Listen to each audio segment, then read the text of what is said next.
As someone who looks strikingly similar to the antagonist of Far Cry 5, Joseph Seed, I think that I am uniquely qualified to talk about the somewhat idiotic controversies surrounding the game.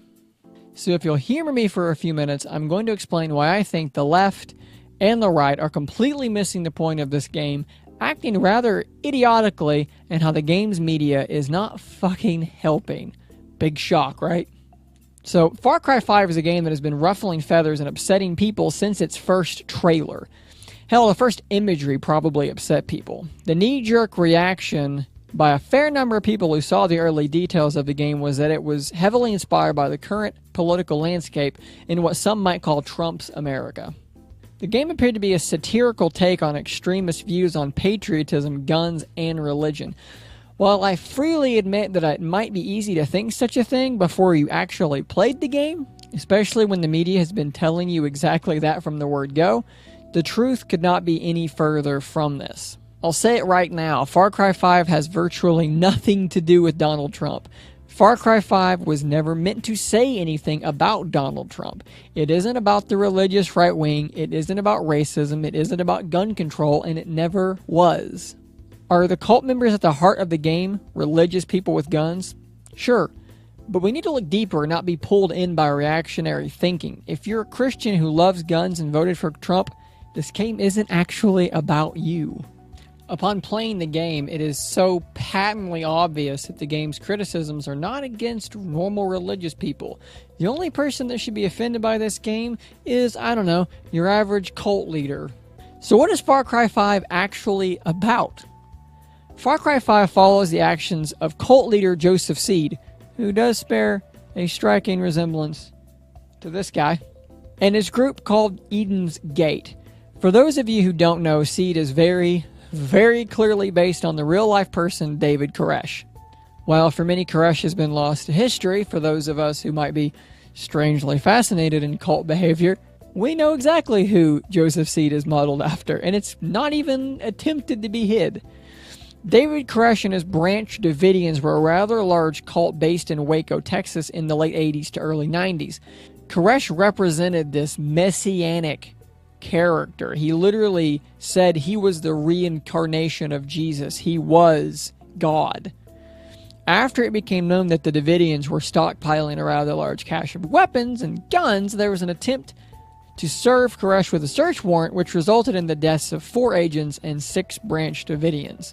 Shortly after the initial raid, the FBI hostage rescue team took command of the federal investigation. The siege on their facility ended 51 days later on April 19, 1993, when U.S. Attorney General Janet Reno approved the recommendations of FBI officials to proceed with a final advance in which the Branch Davidians were to be removed from their building by force.